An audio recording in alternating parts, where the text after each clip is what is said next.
Welcome to Lecture 2, Make It Stop, Entanglements. Entanglement is, as it sounds, humans and technologies that produce things and connect us to one another are entangled, right? Twisted together in ways that become difficult to pinpoint and as a consequence difficult to disentangle and unravel. And the same when we talked about stuff and consumerism in other weeks. It's all well and good to identify pitfalls and problems, but the disentangling, the unraveling is really, really difficult. This sounds really obvious, but in terms of technology, it's not always been considered this way. Even as recently as, say, 50 years ago, it was really common to think of humans as holding all the agency over things and technology. We would problem solve. If something got out of hand, it would become redundant. We could stop it. We could change it. We'd keep solving problems with ingenuity.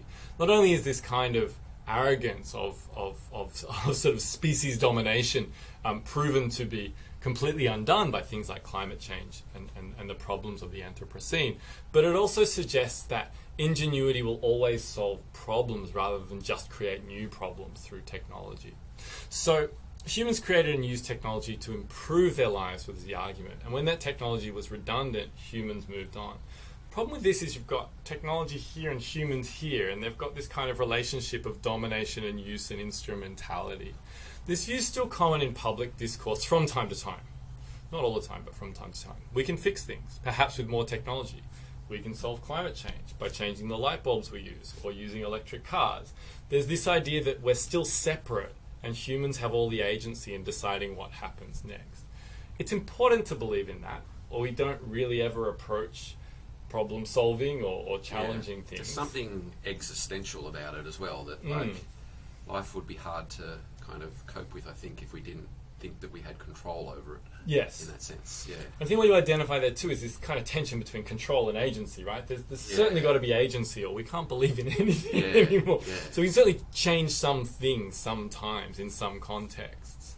It's important too not to rule out like the way that humans are having effects on things that, but it's like whether you think about that as a human race as a whole, as like, or particular politics dominates particular economies, and then how much as individuals we have control over within it. There's kind of different levels to think about this stuff, I suppose. And it seems a very small group of people in certain circumstances can have a major influence on what's happening in the world by starting conflicts, etc., that interrupt the food supply, the resource supply, etc. But then on the other hand, it feels like it takes a lot of people to change certain things, to change, say, destructive fishing practices. It takes a whole lot of treaties and countries abiding by them, and etc., etc., etc. So how we locate agency and change is always challenging and always sort of scalar and contextual. But nonetheless, our ways of understanding the relationship between humans and technology can guide us a bit here. So listen out for this language in everyday life about this kind of idea that humans and technology can sort of be distinct realms where one can fix and control the other. It's always interesting when you hear it in media and listen to it among politicians. However, most sociological thinking, along with other fields like philosophy, anthropology, geography, science and technology studies, have moved into a much more complex ways of thinking about the relationship between humans and things, both technology and just other kinds of material things. Yeah, and later in the course we'll look at a similar argument about separating culture and nature. Yes. That humans in the West in particular have thought about. And it's a similar kind of dominance angle where culture dominates and uses nature, where we're increasingly discovering that those things aren't different. Yes, and that it's much more beyond use. Yes. It's a kind of systemic entanglement that has all kinds of effects.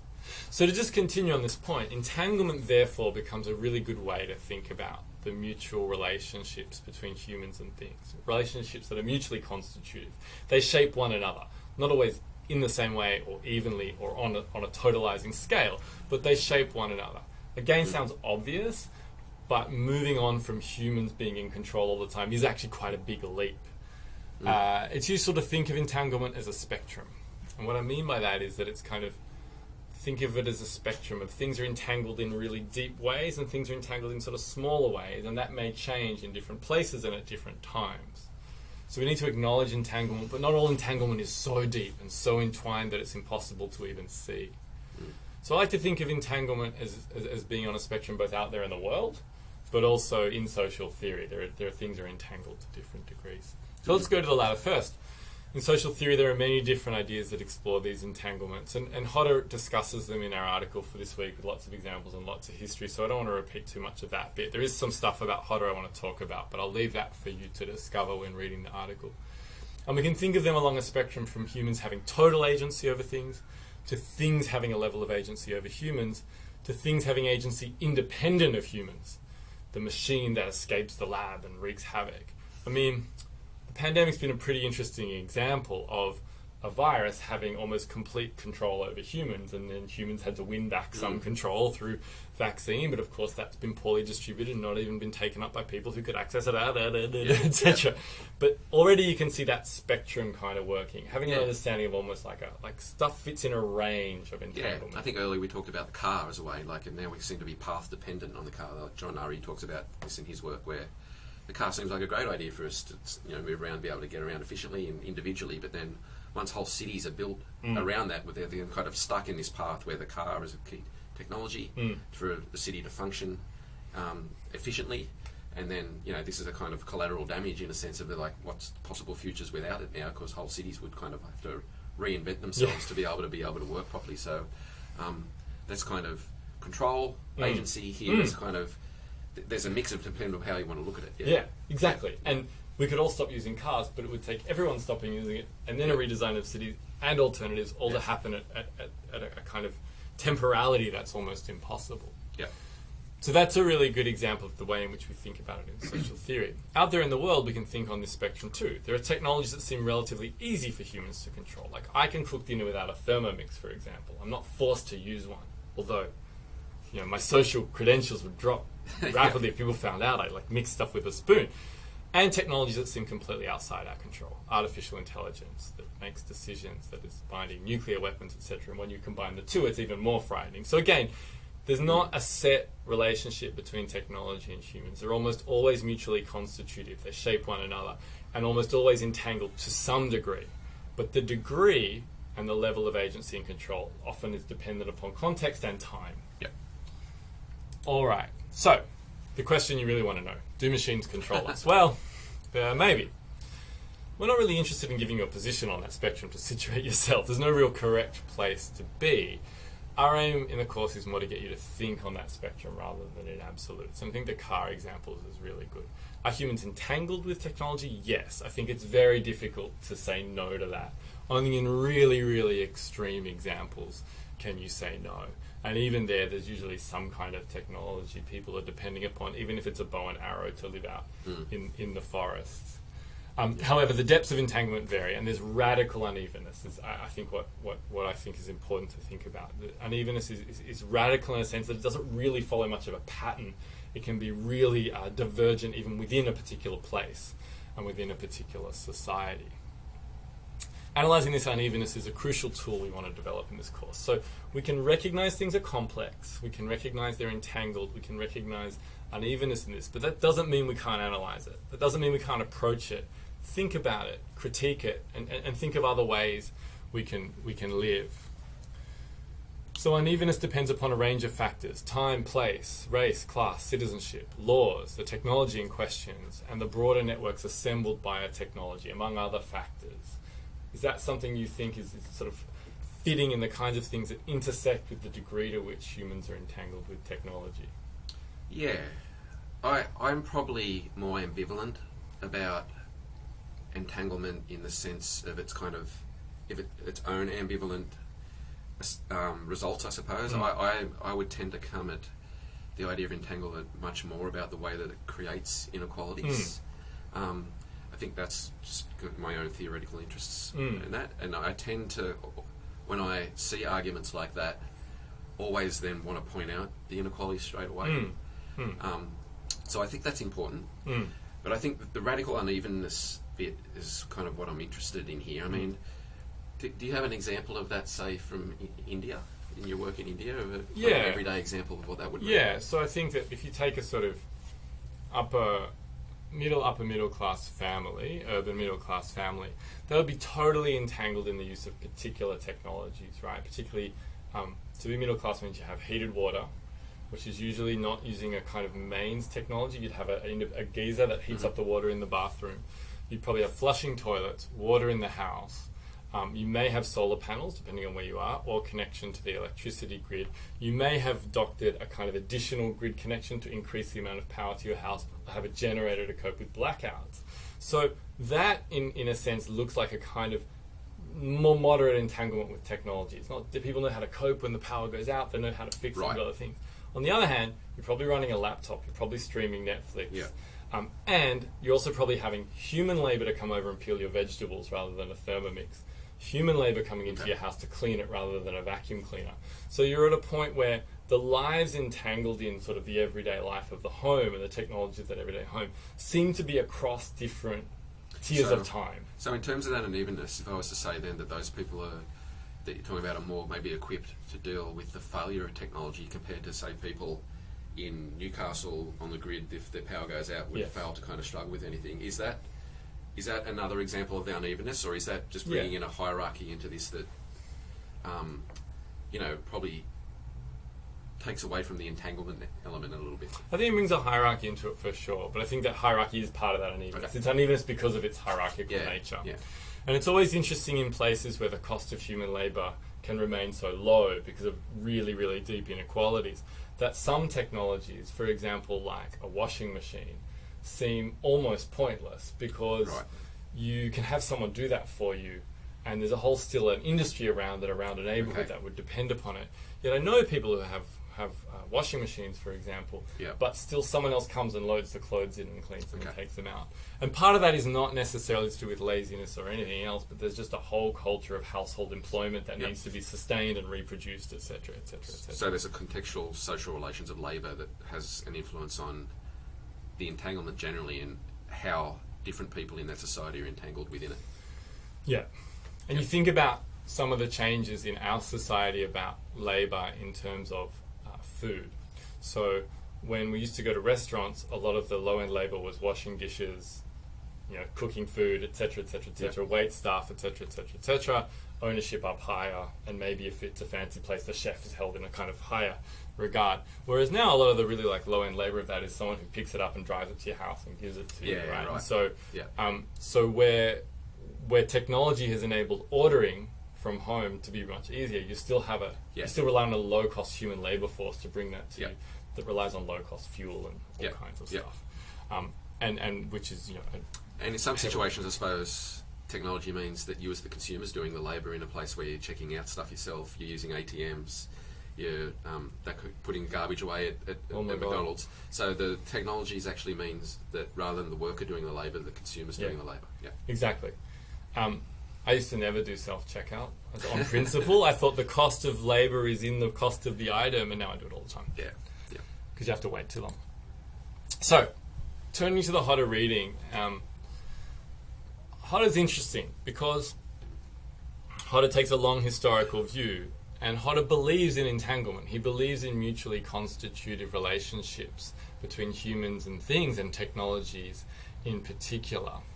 Though his view of technologies is a very long historical one. He gives these relationships a quality. That's what I think is interesting about it. He names them, and he names them that these relationships are about dependence and dependency, which he argues are in a dialectical struggle with entanglement, which becomes entrapment. So there's a couple of ideas here that are quite important. Dialectical struggle. Tell the people.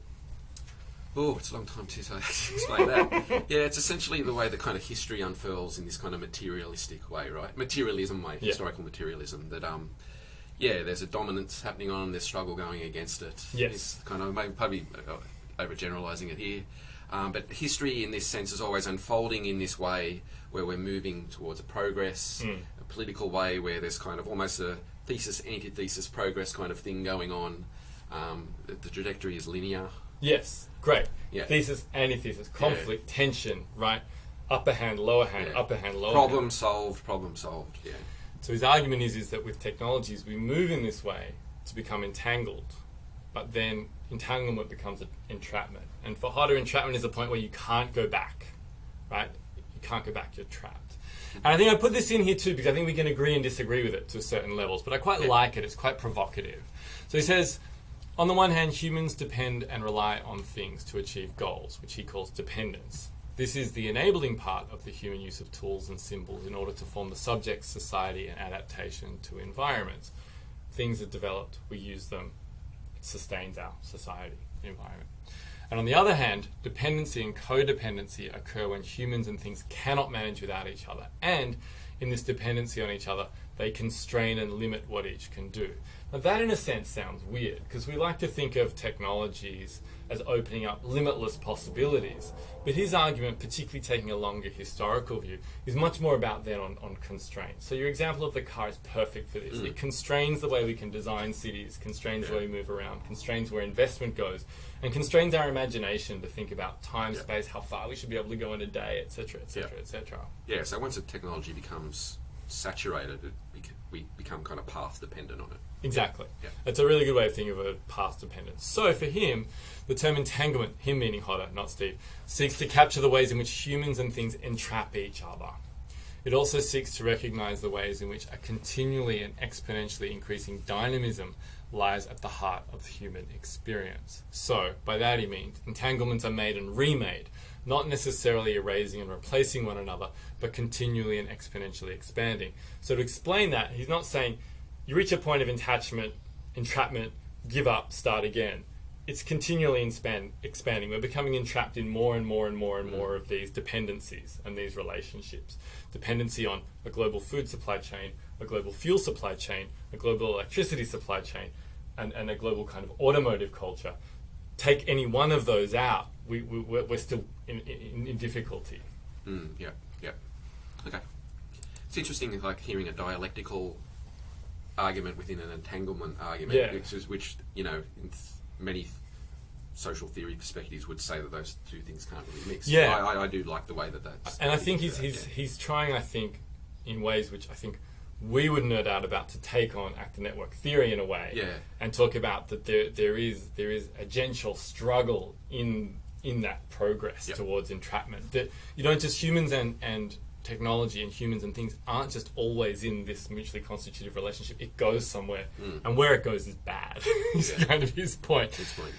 Which we don't all have to agree with, but I think it's provocative and interesting. So there's much more to Hodder, and there are actually excellent examples in there too. There's this one about Christmas lights that I think works really well in the article. So rather than talk of things or human in meshworks or networks of interconnections, he talks about it seems more accurate to talk of a dialectical tension of dependence and dependency that's historically contingent. So what I like about it is things move from dependence to dependency and back again, and it's historical, it's time and place.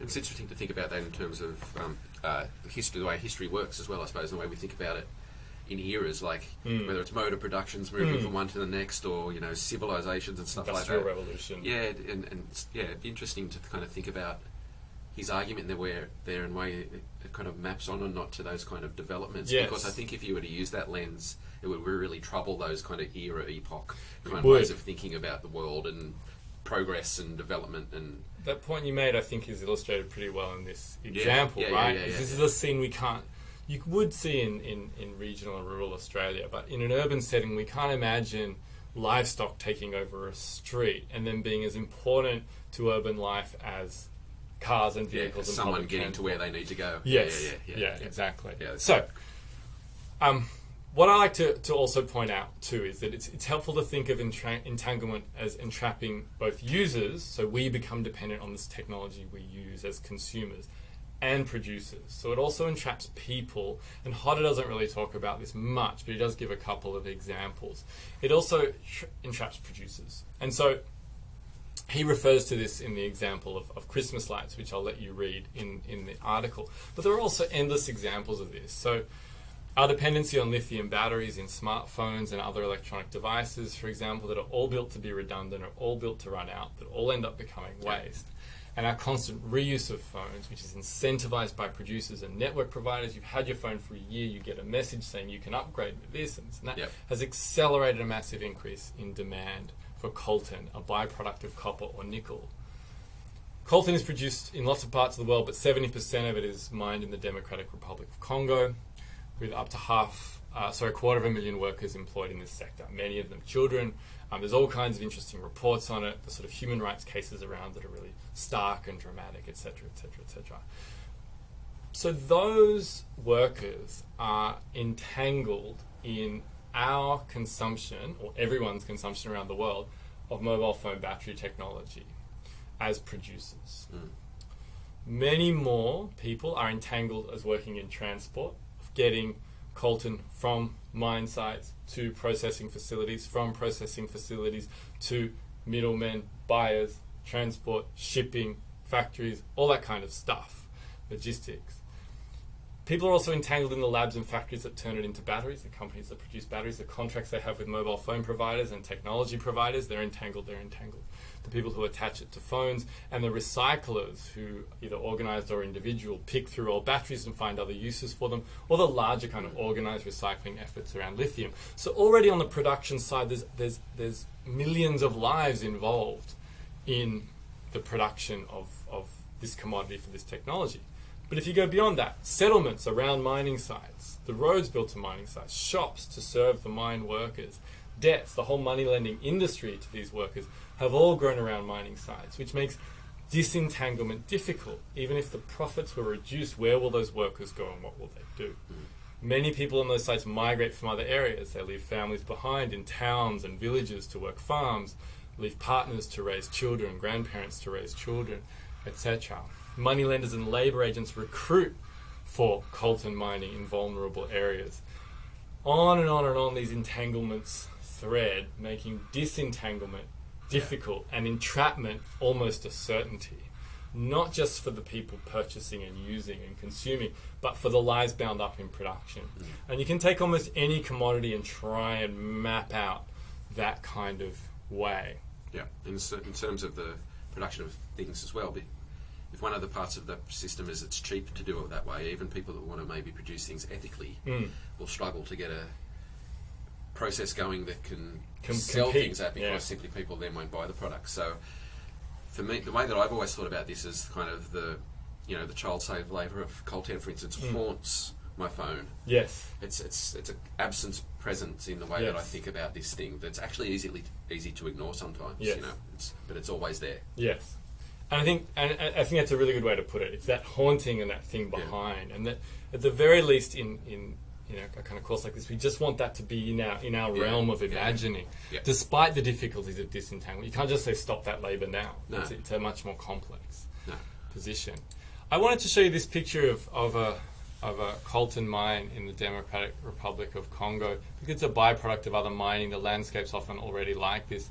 And you can see there are all kinds of workers. It's taken from above. It's a far out shot, but you can see workers working in these mines. There's very little what we would call kind of modern technology there.